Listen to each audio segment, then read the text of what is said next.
혹시 여러분들은 안도현 시인이라고 하는 분을 알고 계십니까?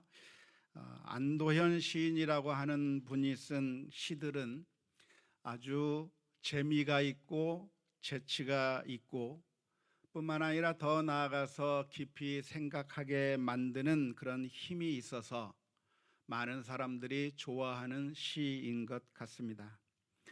그가 쓴 시 가운데 너에게 묻는다라고 하는 시가 있는데요.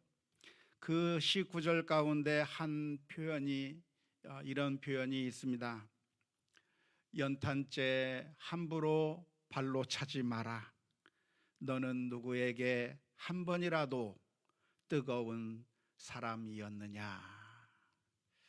어쩌면 열정을 잃어버린 이 시대에 정신이 바짝 들게 할 만한 그런 명문이 아닐까 싶습니다. 열정이 있는 사람을 보면 참 감동이 됩니다.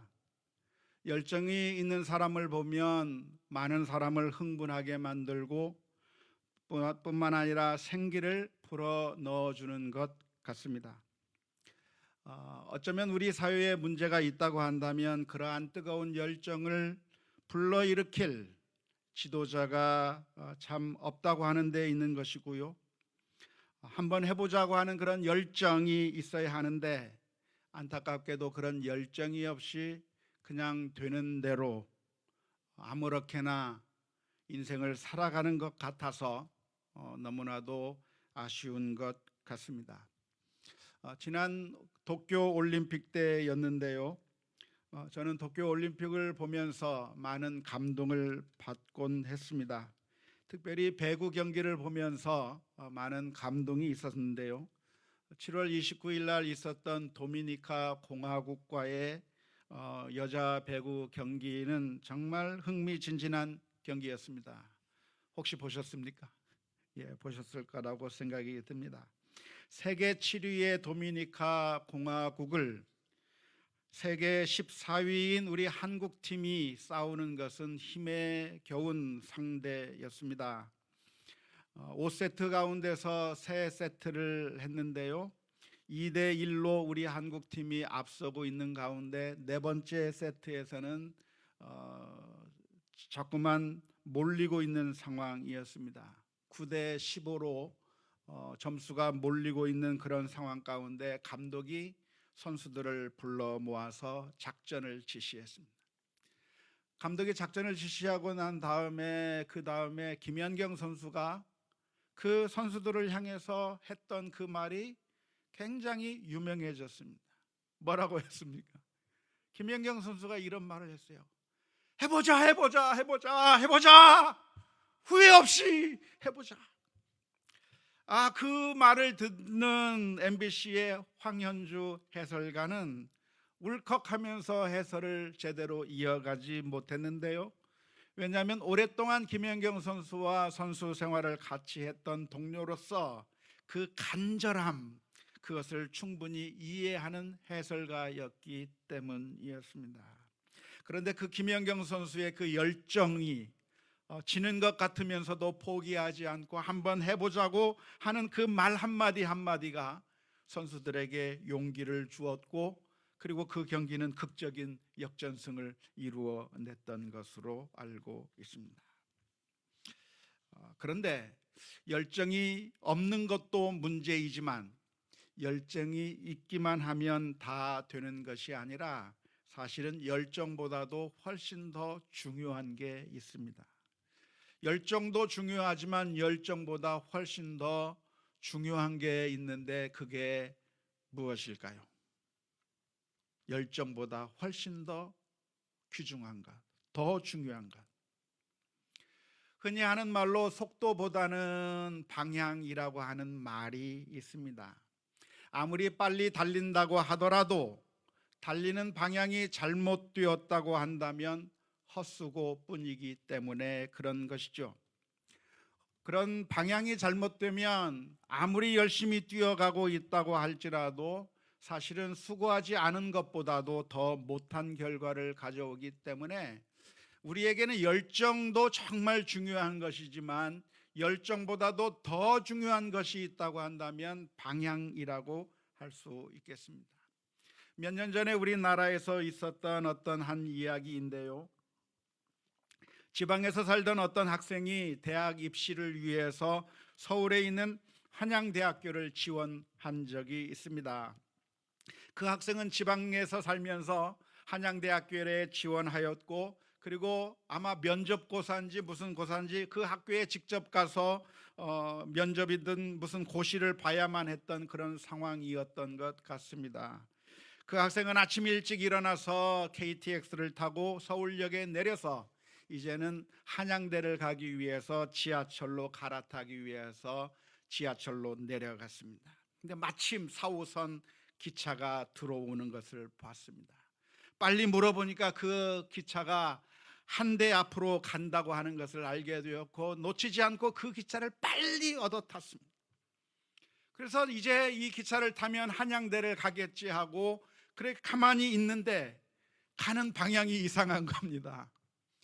건너가지 않아야 될 한강 다리를 건너가는 겁니다. 자꾸만 이상한 방향으로 가더니 결국 알고 보니까 자기가 가서 시험을 쳐야 될, 면접을 봐야 될 서울 캠퍼스 한양대학교로 가는 것이 아니라 저 안산에 있는 안산 캠퍼스의 한양대학교로 가는 그 한대 앞 역이 안산 캠퍼스의 앞에 있는 한대역이었던 것이죠.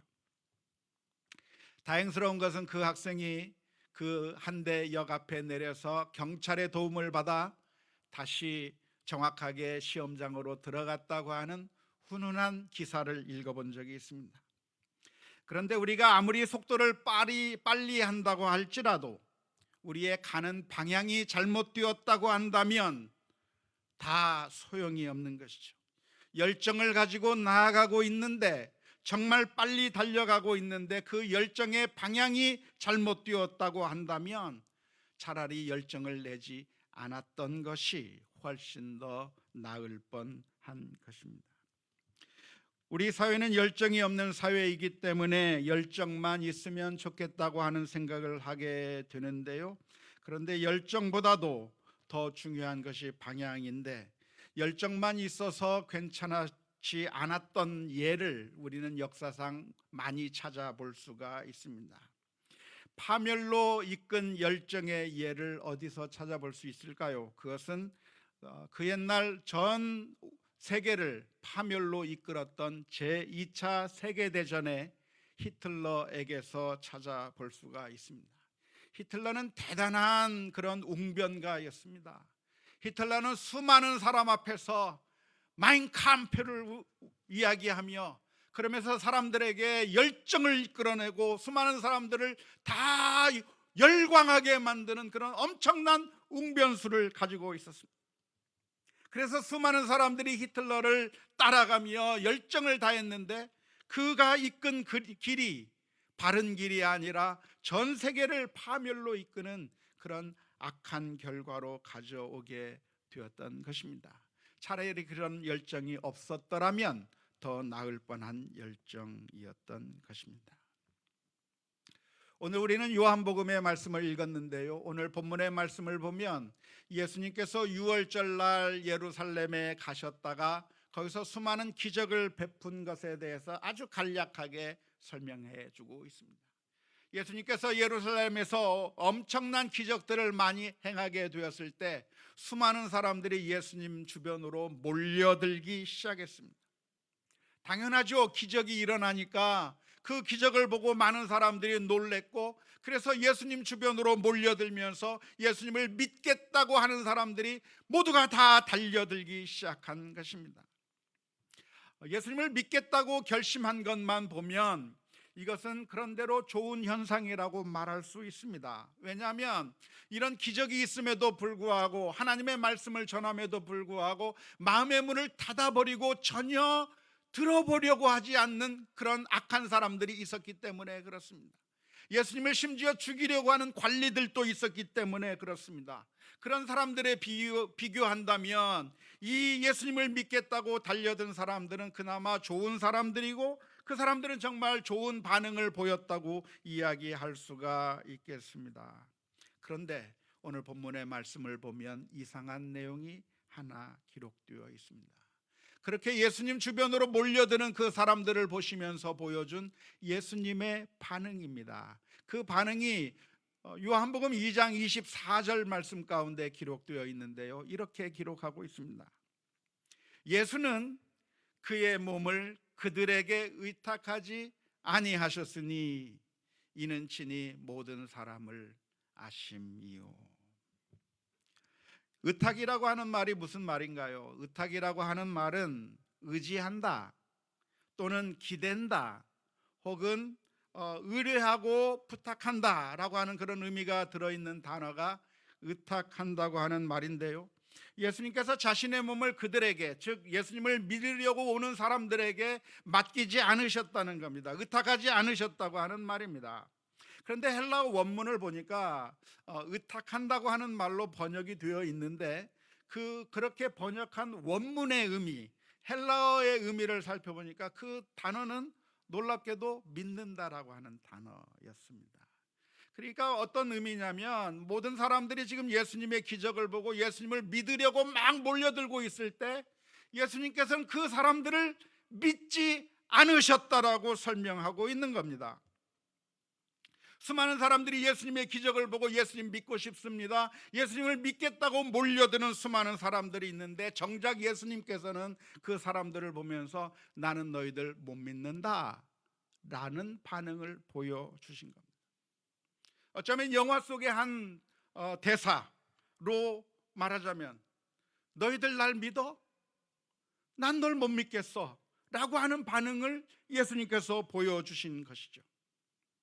이러한 반응은 참으로 놀랍습니다. 왜냐하면 예수님을 믿겠다고 몰려드는 사람이 있다고 한다면 이런 반응이 아니라, 그래 고맙다, 잘 와라, 나에게로 와라, 주님께서 그렇게 말씀해 주셔야 그게 가장 자연스러운 반응 같습니다. 저는 우리 교회에 오는 성도님들을 보면서 너무나도 감사해요. 너무나도 좋아요. 왜냐하면 말씀을 듣겠다고 오는 모습을 보면서 얼마나 고맙고 감사한지 몰라요. 새로운 교인이 오면 그렇게 고맙고 감사할 수가 없어요. 왜냐하면 듣겠다고 오는 것이니까 너무나도 감사한 것이고 기쁜 것인데, 그러한 반응을 예수님께서 보여주셔야 하는데, 놀랍게도 예수님의 반응은 그들이 믿겠다고 몰려들고 있는데 예수님께서는 마치 한 걸음 뒤로 물러서시면서 나는 너희들을 믿을 수 없다라고 말씀해 주시는 것 같습니다. 예수님께서 왜 이런 식의 반응을 보여주시는 걸까요? 그것은 24절의 말씀 가운데 분명하게 그 이유를 설명해 주고 있는데, 그것은 예수님께서 사람들의 마음을 꿰뚫어 보고 익히 아셨기 때문이라는 겁니다. 사람들이 예수님에게 나아오고는 있는데 왜 그들이 예수님에게로 나아오는가? 그들의 마음을 간파하고 계셔요. 그들의 생각을 알고 계셔요. 저 사람들이 왜 나에게 오는가를 주님께서 정확하게 알고 계셨기 때문에 그들은 예수님을 믿는다고 나아오고 있지만 예수님께서는 그들을 믿지도 않으셨고 그들에게 자신을 의탁하지도 않으셨다고 기록하고 있는 것입니다.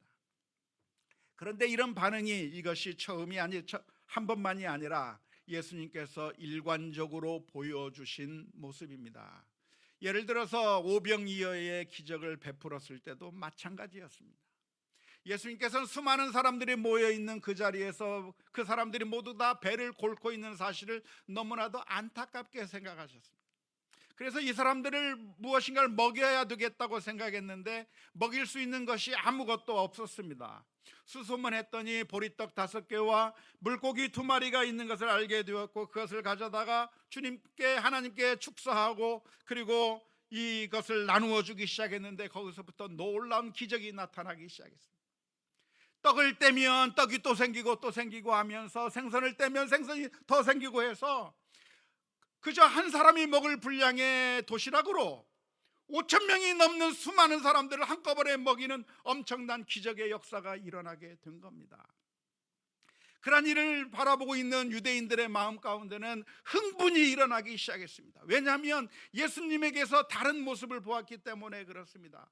지금까지 자기들은 어떤 상황 가운데서 살았습니까? 로마 정부가 압제하는 상황 가운데서 살았습니다.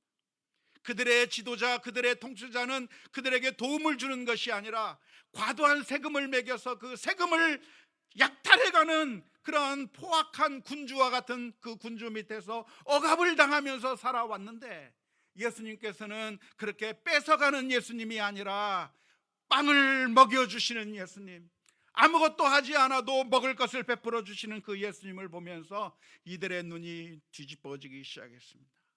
이 예수님이 우리의 왕이라고 한다면 얼마나 좋겠는가.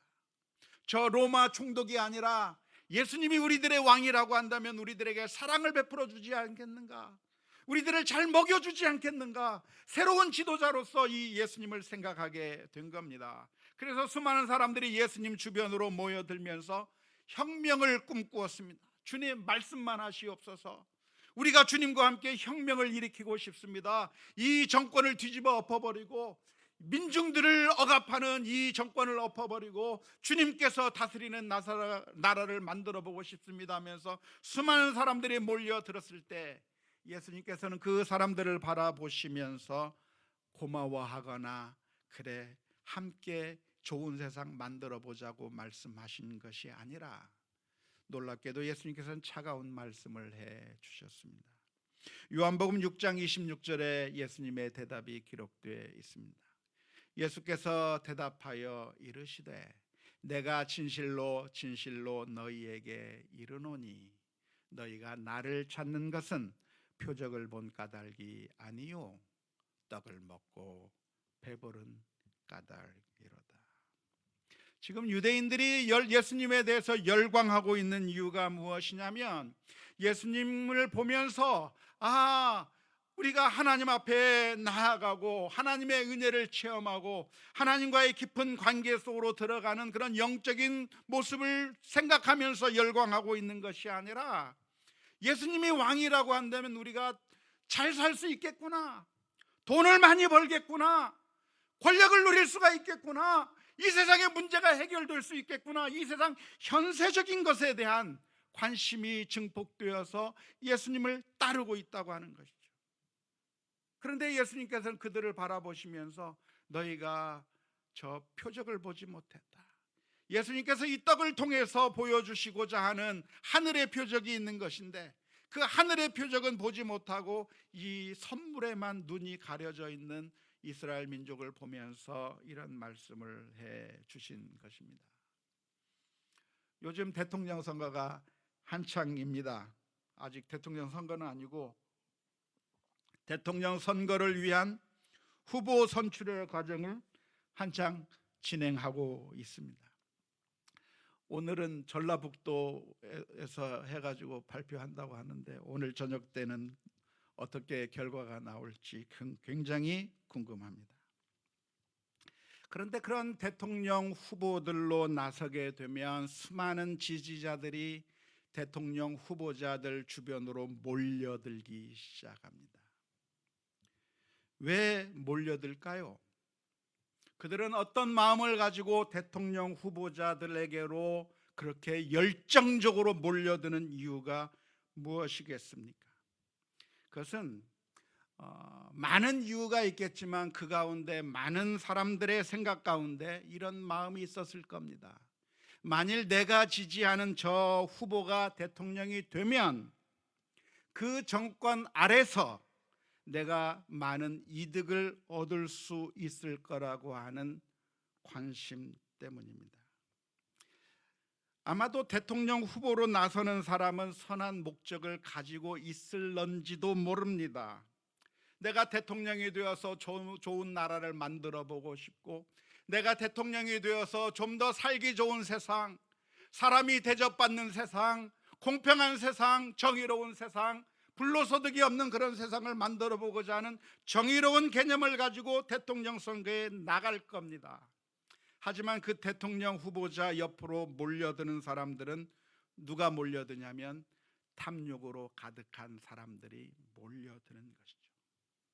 저 사람이 대통령이 되면 저 사람을 도와주면 내가 한 자리 할 수 있겠다고 하는 꿈을 가지고 내가 그 정권 밑에서 무엇인가 얻을 게 있다고 하는 탐욕으로 몰려드는 것이기 때문에 어쩌면 우리 사회에서 자꾸만 반복되는 악순환은 바로 거기에 있는 것이 아닐까 싶습니다. 보수 정권이든 진보 정권이든 어떤 대통령이 당선이 돼도 늘 실패로 귀결되는 이유가 있다고 한다면, 좋은 대통령인 줄 알고 뽑았는데 늘 실패하는 이유가 있다고 한다면, 그 주변에 몰려드는 자들은 표를 이용하여 권력을 잡고, 권력을 잡으면 그걸 통해서 얻어먹을 떡고물이 더 관심 있는 사람들로 가득 차 있기 때문에 그렇습니다. 후보들은 표를 얻기 위해서 그런 사람들의 도움도 절실하게 필요해서 잡는 거죠. 조폭들이 도와준다고 해도, 범죄 집단들이 좋은 모습을 하고 도와준다고 해도 표를 준다고 한다면 거기에 끌릴 수밖에 없는 것이 후보자들의 약점들입니다.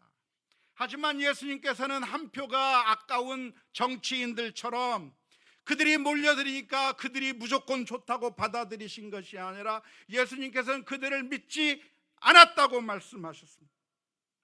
왜냐하면 그들의 목적이 주님을 진정으로 바라보고 있는 것이 아니라 사실은 주님에게서 받아 먹을 수 있는 떡고물에 더 관심이 있는 것이고, 그걸 통해서 내가 행복해지고 그걸 통해서 내가 무엇인가를 얻으려고 하는 선물에만 관심 있는 사람들이기 때문에 예수님께서 이런 말씀을 해 주신 것입니다.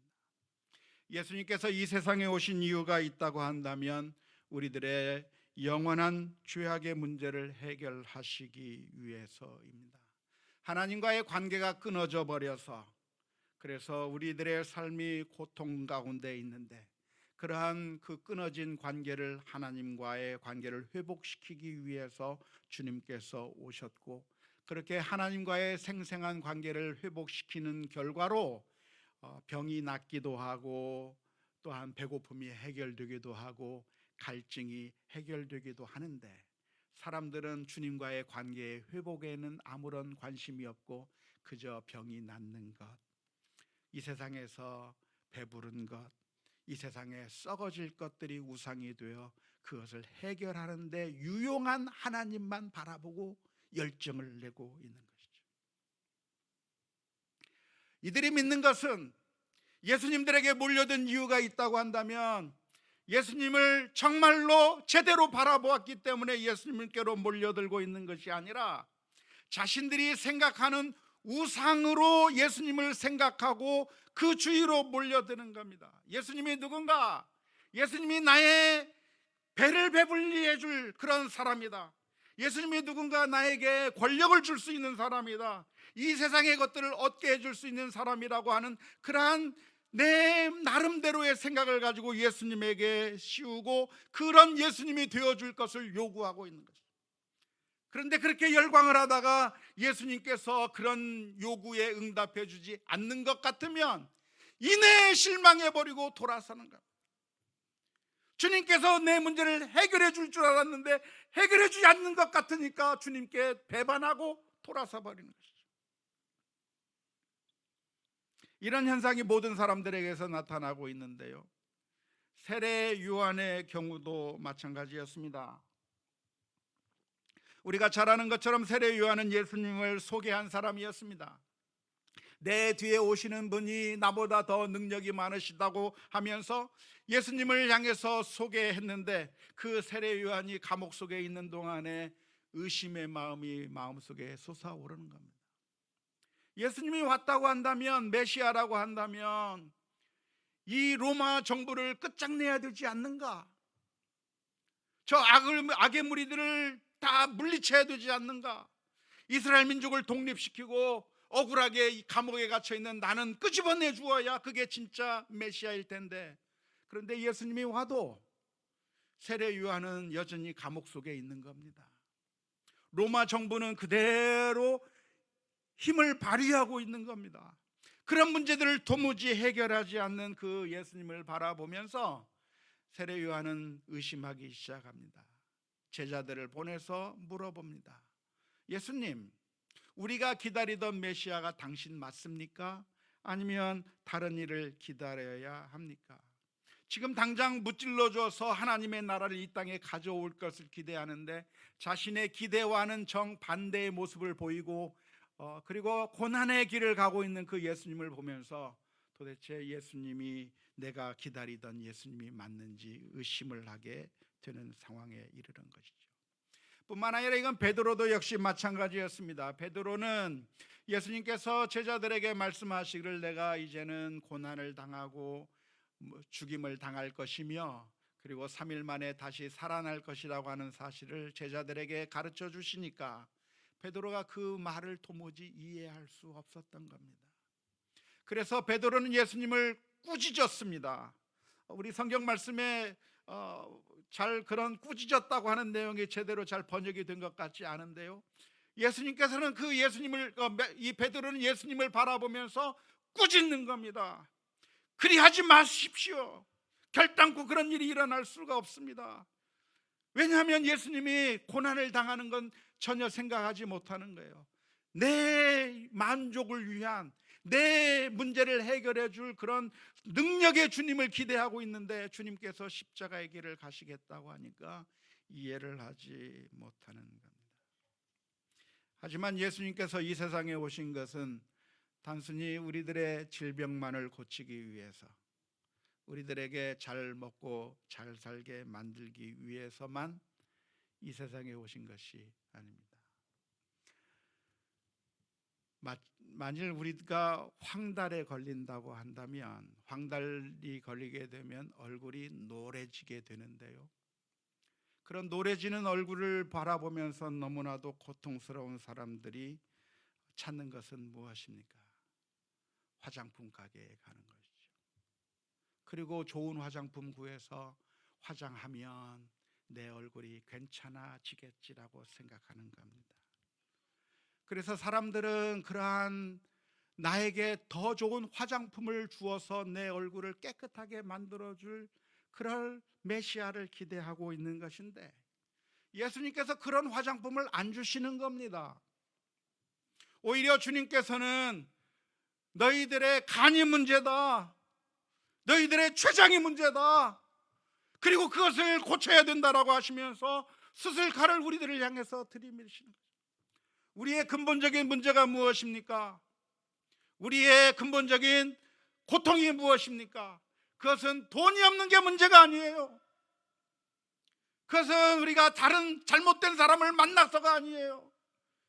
이 세상에 우리가 권력을 가지고 있지 않기 때문에 그것이 문제가 아니라 모든 문제의 근원이 우리의 깊은 죄의 문제인 것이고 하나님과의 거리가 멀어진 것이고 하나님에게서부터 단절된 것이 문제인 것인데 주님께서는 우리를 하나님에게로 회복시켜 주시고 우리의 죄의 문제를 해결해 주셔서 그래서 우리가 다시 하나님과의 깊은 교제 가운데 천국의 삶을 살아갈 수 있도록 만들어 주시는 것인데요, 안타깝게도 우리들은 주님에게 나아가서 주님 다른 거 필요 없어요, 그냥 돈만 주고 가세요.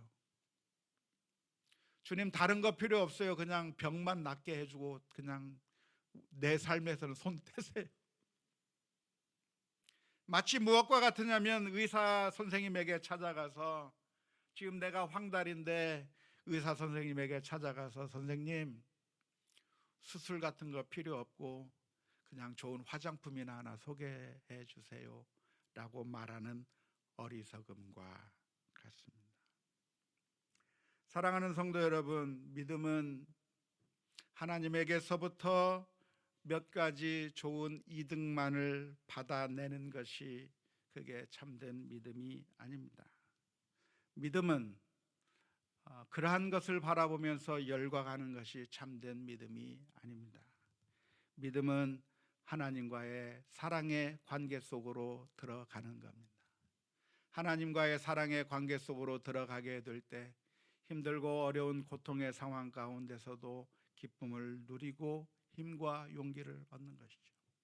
마치 결혼의 관계와 같다고 말할 수 있을 것인데요, 한 남자와 한 여자가 만나서 결혼하는 것은 그것은 단순히 결혼해서 편안히 잘 살고 그리고 재정적인 안정만을 추구하는 것이 아닙니다. 어쩌면 두 사람이 살아가면서 아주 힘들고 어려운 상태를 만나게 될 겁니다. 재정적으로 정말 힘든 상황을 만나게 될 겁니다. 그런 상황 가운데서 남편과 아내가 서로가 힘을 모으고 서로 위로하면서 다른 것 다 없어져도 괜찮고 당신만이 있기 때문에 너무나도 행복하다고 고백할 수 있는 것이 참된 사랑의 관계 아니겠습니까? 그런데 그런 사랑의 관계를 생각지 않고 그저 상대 배우자가 괜찮은 집안인지, 상대 배우자가 그런대로 돈 많은 집안인지 그런 것만 따진다고 한다면 그것은 제대로 된 결혼일 수가 없는 것처럼, 믿음은 무엇인가? 하나님 앞에 믿음으로 정말 하나님을 사랑해서 하나님과의 깊은 교제의 관계 속으로 들어가는 겁니다.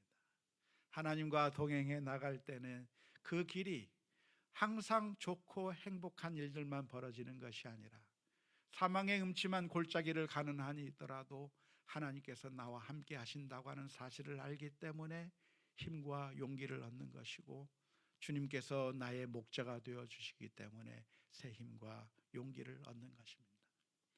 안타깝게도 오늘날 수많은 크리스찬이라고 하는 이름을 가지고 있는 사람들이 열광하면서 신앙생활을 하고 있는데, 그런데 과연 그 신앙의 대상이 무엇인가를 진지하게 다시 한번 반성해 봐요. 때로는 기독교 신앙이라고 하는 것이 어떤 정치적인 권력을 얻는 것이 목적이 되어버린 그런 잘못된 신앙이 진짜 신앙인 줄 알고 착각하는 사람들이 있고, 잘못된 방향, 잘못된 목적을 향해서 달려가는 것이 그게 진짜 기독교 신앙인 양 우리를 속이고 있는 경우들이 너무나도 많이 있는데, 오늘 우리가 이 본문의 말씀을 보면서 주님께서 수많은 사람들이 몰려들고 있을 때 그들을 다 믿었던 것이 아니라 그들에게 의탁하지 아니하시고 믿지 아니하셨을 뿐만 아니라 너희가 나를 찾는 것은 떡을 본 까닭이 아니라고 표적을 본 까닭이 아니라고 말씀하셨던 그 말씀들을 우리들의 마음속 깊은 곳에 새기면서 주님과의 참된 믿음의 교제 속으로 나를 위하여 피를 흘려주시고 십자가를 지셨을 뿐만 아니라 우리와 함께 하시는 그 주님과의 깊은 교제의 관계 속으로 들어갈 수 있기를 주님의 이름으로 축원합니다.